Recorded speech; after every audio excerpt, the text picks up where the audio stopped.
A 5.8 magnitude earthquake struck in Oita Prefecture in Kyushu, Japan Monday, sending tremors as far as Busan in South Gyeongsang Province, Korea. A fifth nuclear test in North Korea appears imminent. The likeliest location is the underground site in Punggye-ri, where the test was conducted last January. And police arrested a man in his 40s who broadcast his wild driving live on the internet even after being penalized for road rage.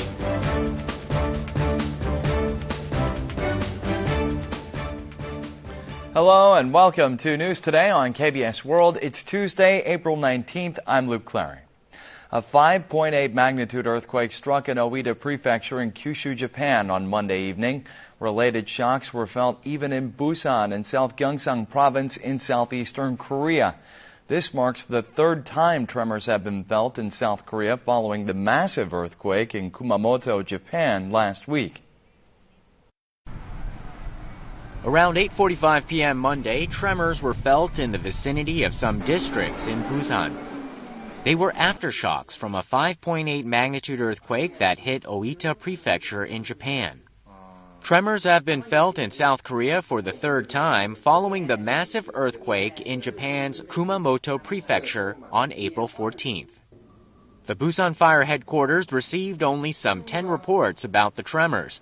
The shakes were weaker than those from another 7.3 magnitude earthquake in Kumamoto on April 16th. 부산 신도인데요. 네. 방금 건물이 막 흔들리던데 지진 온 건가요? 예. 선생님 같은 친구가 지금 계속 접수되고 있는데. Oita is located near Kumamoto, which was hit by earthquakes on April 14th and the 16th.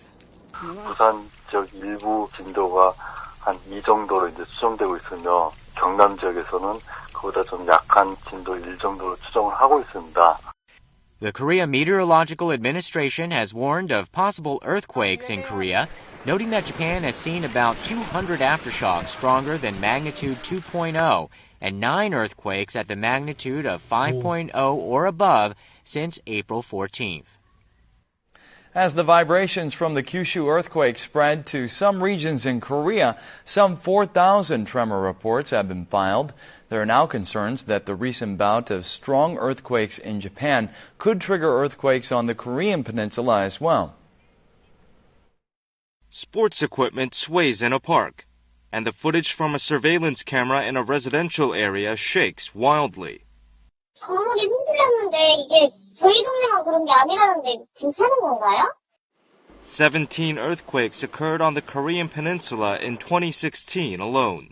4 quakes occurred each in January and February, but 8 were reported just in the last month. Last month's figure was unusually high, given that an annual average of 48 earthquakes, or about 4 a month, is the norm on the Korean peninsula. With the repeated occurrences of small tremors, concerns are mounting over the possibility of the latest major earthquake in Japan leading to a similar incident on the Korean peninsula. The concerns are partly due to seismic energy which accumulated in the region following the great earthquake in eastern Japan in 2011, leading to 93 earthquakes on the Korean peninsula, nearly twice the usual number, 2 years later in 2013. However, it's very unlikely that Korea will suffer any immediate damage, since the Earth's crust in the region of the Korean peninsula stabilized after 2014, and the recent Kumamoto earthquake was a relatively minor one. Nonetheless, the epicenter of the latest earthquake and the Korean peninsula lie on the same Eurasian plate. Therefore, experts agree that Korea should closely monitor the effects on the peninsula and thoroughly prepare for possible quakes. Amid growing concerns surrounding provocations from North Korea, South Korea, the U.S., and Japan are working to strengthen their cooperation. Vice Foreign Ministers of the U.S. and Japan held a meeting on Monday, while a trilateral meeting will be held in Seoul on Tuesday among the Vice Foreign Ministers of South Korea, the U.S., and Japan. Vice Foreign Ministers of South Korea, the United States, and Japan will hold a meeting in Seoul on Tuesday. This marks the first high-level meeting among the three nations, which agreed in a summit in Washington last month to strengthen their cooperation to prevent North Korea's additional provocations. Tuesday's meeting is expected to focus on reviewing progress in the implementation of UN resolutions and their own sanctions on the North. The three countries will also discuss how to cooperate with China in sanctioning Pyongyang. They will also issue a stern warning against North Korea's recent moves to make additional provocations while discussing preparatory measures against them. In a meeting on Monday, U.S. and Japanese vice foreign ministers agreed to strengthen monitoring and surveillance on North Korea, which is showing signs of conducting a fifth nuclear test. First Vice Foreign Minister Im Sung-nam will hold a separate bilateral meeting with his U.S. and Japanese counterparts, Tony Blinken and Akitaka Saiki. First Deputy Director Jo Tae-yong of the Presidential National Security Office will hold a meeting with Blinken on Wednesday. International cooperation and policy coordination against North Korea will continue. Recent signs pointing to a potential fifth nuclear test in North Korea have many observers convinced a detonation is imminent. The likeliest place is the underground site in Punggye-ri, where a nuclear test was conducted last January. This is the northern tunnel of the underground site in Punggye-ri, where North Korea conducted its fourth nuclear test in January. The South Korean Ministry of National Defense has repeatedly warned that an additional nuclear test may take place here. South Korean authorities have detected continuous activity by the North Korean military. The South Korean military said that it is difficult to ascertain what is going on in the underground tunnel, with only the monitoring and reconnaissance resources they have. But it is very likely that North Korea has secretly finished preparing for a nuclear test, as was the case for its earlier fourth test. South Korean Minister of National Defense Han Min-gu has stated that North Korea is ready to conduct a nuclear test at any time, once its leadership makes a decision. Experts also agree that another nuclear test is very likely to take place at Punggye-ri, where the North has accumulated technology through several tests in the past. Meanwhile, Japan's Kyodo News reported that North Korea informed Russia last month that it could demonstrate the country's high combat capacity prior to the 7th Workers' Party Congress slated for next month. Recent data shows that South Korea has the second highest number of road traffic deaths among OECD member countries. The police say that they're coming up with measures to reduce this number, lowering speed limits in downtown areas while cracking down on drivers who cause traffic accidents involving pedestrians. A car runs on a road late at night, but it failed to come to a stop and hit a jaywalking pedestrian. Traffic accidents involving pedestrians constantly occur during the daytime. A speed gun was used to check how many cars are speeding. In 10 minutes, 4 cars were found to have violated the speed limit of 60 kilometers an hour. The number of passengers who died in traffic accidents is lower than the OECD average. However, the number of pedestrian deaths from traffic accidents is 3 times higher than the OECD average. The startling figure has led the nation's police to take action. Police will lower speed limits to 50 kilometers on 4-lane roads and 30 kilometers on narrower roads.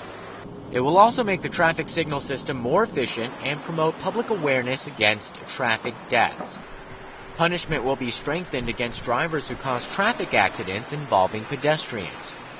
Traffic accidents involving pedestrians on roads with a speed limit of 50 kilometers will be subject to 11 gross negligence laws under the Traffic Accident Management Law.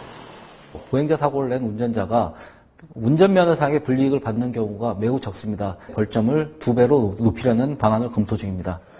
Police will discuss with other government agencies when and how to introduce the stronger measures after listening to public opinion. Police arrested a man in his 40s who broadcast his wild driving live on the internet.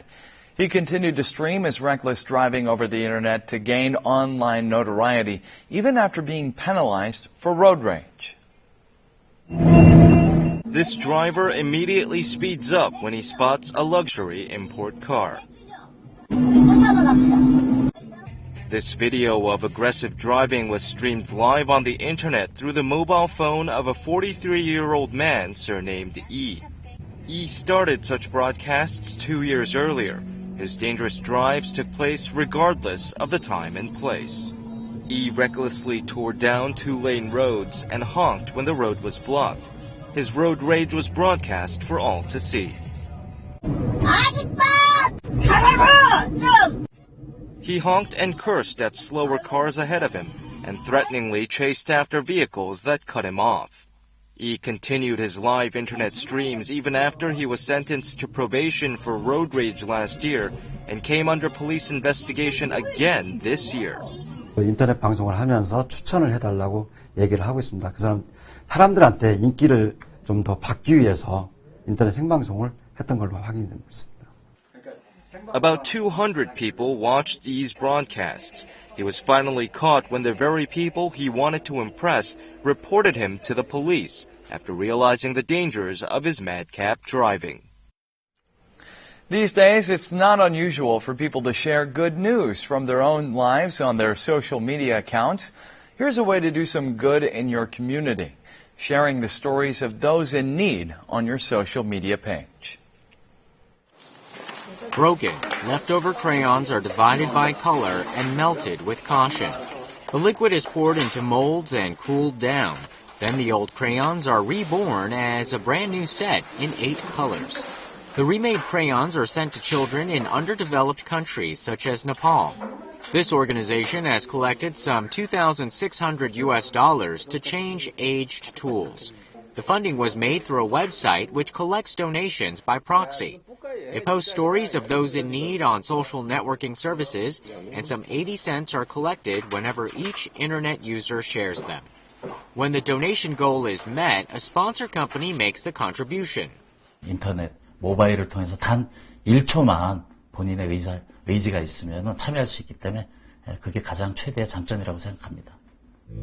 Through this method, a fund of $8,700 was collected for a concert helping child cancer patients, and a shelter for abused children received vitamins worth more than $10,000. Donations of $131,000 were collected over the period of 10 months to help some 60 groups, such as the provision of tools for volunteers to repair aging houses or the supply of desks to senior citizens at night schools. Donations combined with social networking services are promoting the spread of a charity culture.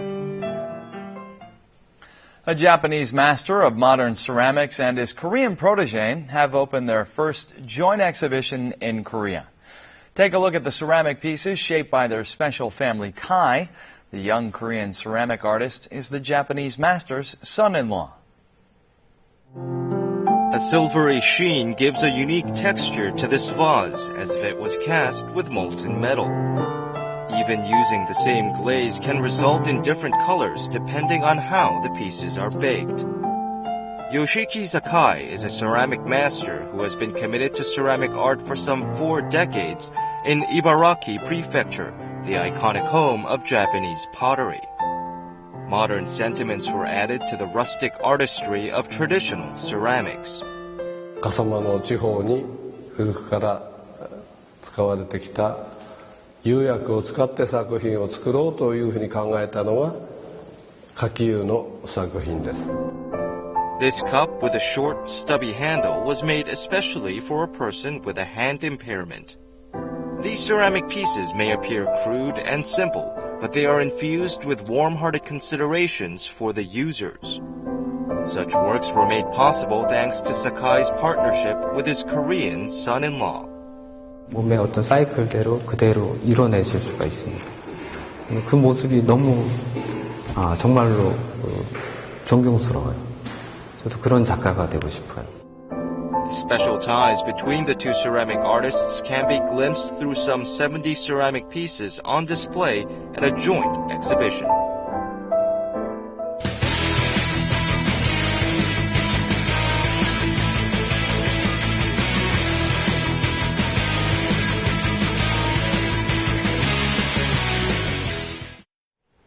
Jeokgal, which refers to Korea's salted fish and seafood, has long been a tasty accompaniment to steamy white rice. But nowadays, many Koreans try to stay away from jeokgal as they're concerned about their sodium intake.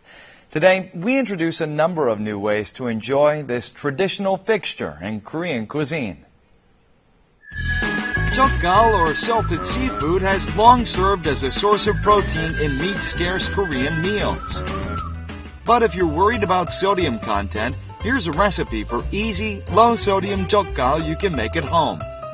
For the Korean favorite salted squid, 1 tablespoon of salt is enough to season a whole squid. This version is definitely milder, since ordinary salted squid requires 5 tablespoons of salt. First, refrigerate the sliced squid in rice wine for about 4 hours to remove the fishy smell. In the meantime, make a sauce of chili pepper powder, sugar, and plum extract.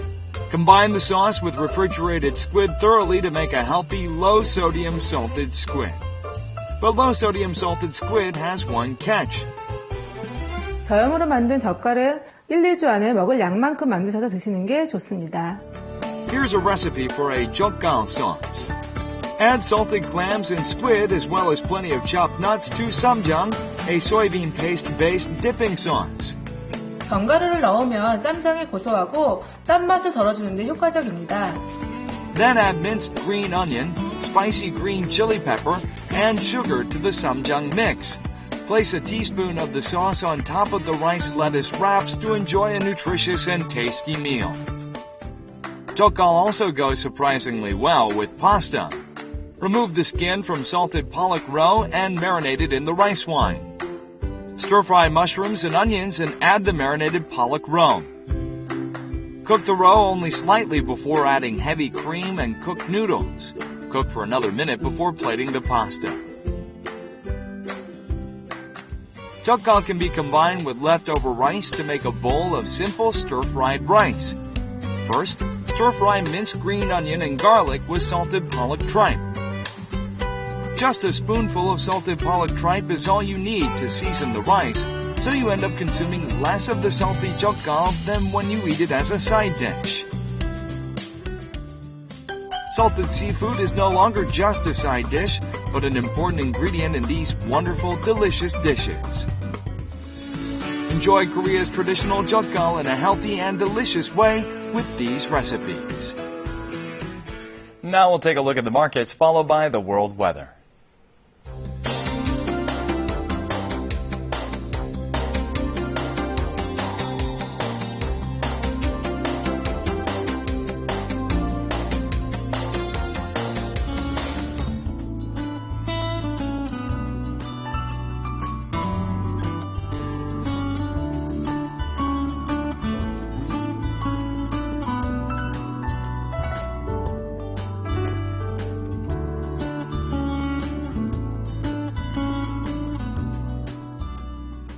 And that's it for this edition of News Today. Thanks so much for being with us. We'll see you again at the same time tomorrow. Goodbye.